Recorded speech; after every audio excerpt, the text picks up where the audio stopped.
छोटे लड़के की भावनात्मक कहानी। राजू 8वीं क्लास में पढ़ता था। आज स्कूल से छुट्टी होते ही वो घर पहुंचा तो देखा उसकी माँ बैठी रो रही थी। राजू, माँ क्या बात है, आप क्यों रो रही हो? राजू के पापा गुजरात गए थे बिजनेस करने के लिए, उन्हें 2 साल हो चुके थे। शुरू में पैसे भिजवाते थे, धीरे धीरे वो भी बंद हो गए, फिर फोन भी आने बंद हो गए। आज सरिता ने फोन किया तो उन्होंने कहा, योगेंद्र जी, मेरा तुम दोनों से कोई मतलब नहीं है। मैंने यहीं रहने का फैसला किया है। मैं अब कभी वापस नहीं आऊंगा और आज के बाद इस नंबर पर कभी फोन मत करना। ये कहकर उन्होंने फोन काट दिया। सरिता जी इस बात को सुनकर तब से रोए जा रही थीं।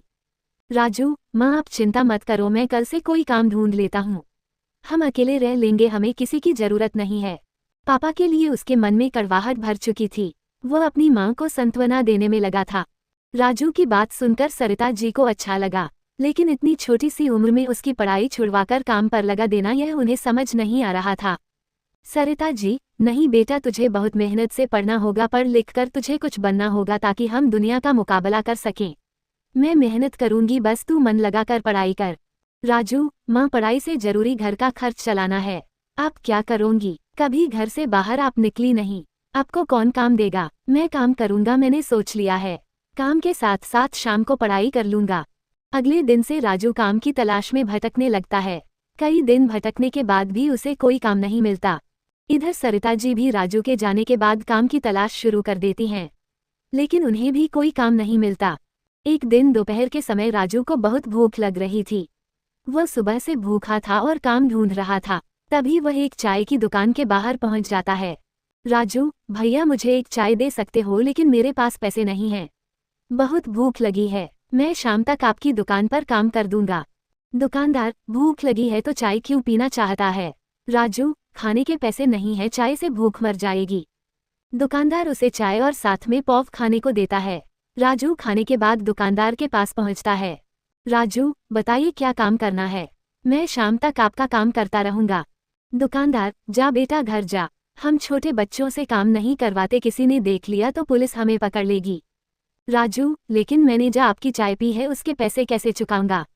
दुकानदार, जा बेटा, जब पैसे हों दे जाना। राजू, नहीं, मुझे कुछ न कुछ काम बताइए, मैं कर दूंगा।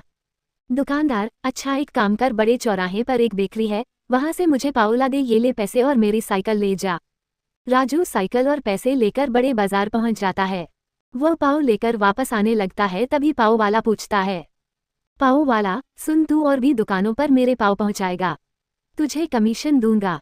एडवर्टिजमेंट्स। राजू, लेकिन मेरे पास साइकिल नहीं है, ये तो चाय वाले की है। पाव वाला, मैं तुझे साइकिल भी दूंगा, शाम तक जितने पाव पहुंचाएगा उसके पैसे मिल जाएंगे, लेकिन काम ईमानदारी से करना, कहीं मेरी साइकिल लेकर भाग मत जाना। राजू, मालिक मैं ईमानदारी से काम करूंगा, आप चिंता मत करो। अगले दिन राजू पाव वाले की दुकान पर पहुंच जाता है। वो उसके पाव दुकानों पर पहुंचा देता है। शाम को उसे कमीशन के 100 रुपये मिल जाते हैं। घर आकर वह सरिता जी को सारी बात बताता है। दूसरे दिन भी वह मेहनत से काम करता है। शाम को जब वह अपने पैसे लेने पहुंचता है तो पाव वाला उससे कहता है, पाव वाला सुन बेटा, तेरे काम करने से मेरा बहुत फायदा हो रहा है। कल तू पाव देने के बाद दूसरे बाजार में जाकर ये पाव वहां की दुकान वालों को दिखाना, क्या पता वहां से ऑर्डर मिलने लगे, इससे मेरी भी कमाई होगी और तेरी भी। राजू ऐसा ही करता है। धीरे धीरे उसका काम बढ़ने लगता है। इधर सरिता जी को भी एक घर में खाना बनाने का काम मिल जाता है। दोनों माँ बेटे मेहनत से काम करने लगते हैं। इसी तरह समय बीत जाता है। 8 साल बाद राजू बहुत पैसा कमाने लगता है। उसने पैसे जोड़कर अपनी पाव की दुकान खोल ली थी। उसकी दुकान पर उसने कई लड़के रख लिए जो पाव बेचने जाते थे। राजू ने अपनी माँ का काम छुड़वा दिया था। कुछ समय बाद सरिता ने एक अच्छी सी लड़की देखकर राजू की शादी कर दी। पूरा परिवार खुशी से रह रहा था। एक दिन किसी ने कुंडा खटखटाया। सरिता ने दरवाजा खोला तो देखा सामने उसके पति योगेंद्र जी खड़े थे। सरिता उन्हें पहले तो पहचान नहीं पाई। पुराने से कपड़े पहने, दाढ़ी बड़ी हुई थी, बहुत कमजोर लग रहे थे। सरिता, अब आप क्यों आए हो? योगेंद्र जी फूट फूट कर रोने लगे। योगेंद्र जी, मुझे माफ कर दो, मैंने वहाँ बहुत पैसा कमाया, फिर मैंने वहीं शादी कर ली, उसके बाद सब कुछ अच्छा चल रहा था, लेकिन एक दिन मैं बीमार पड़ गया। मेरी पत्नी सारा पैसा और जेवर लेकर चली गई। मैं अकेला बीमारी से लड़ता रहा। मेरी हालत ऐसी हो गई, अब न मेरे पास घर है, न खाने को रोटी, न पहनने को कपड़े। मैंने तुम लोगों के साथ बहुत बुरा किया, लेकिन अब मैं कहाँ जाऊँ, मुझे कुछ समझ नहीं आ रहा था, इसलिए मैं यहाँ चला आया। सरिता, आपको पता है हमने कैसे दिन काटे हैं। राजू ने पढ़ाई छोड़कर दिन रात मेहनत की, तब कहीं जाकर यह सब बना पाया। मैं तो आपको माफ़ भी कर दूँ, लेकिन वो कभी आपको माफ़ नहीं करेगा। शाम को राजू आया तो उसे सारी बात का पता लगा। राजू, माँ इनसे कहो यहाँ से चले जाएं, मुझे इनसे कोई मतलब नहीं है। सरिता जी बैठी रो रही थी। उन्हें रोता देख राजू ने कहा, राजू, माँ मैं आपको रोते नहीं देख सकता। ये बाहर वाले कमरे में रह सकते हैं, लेकिन हम लोगों से कोई मतलब नहीं होगा। आप इनका खाना वहीं पहुँचा देना।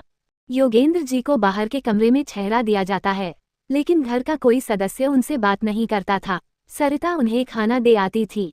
योगेंद्र जी अपने किए पर पछता रहे थे। इधर राजू ने उनसे सब रिश्ते तोड़ दिए थे। सरिता जी चाहकर भी अपने पति की मदद नहीं कर सकती थी।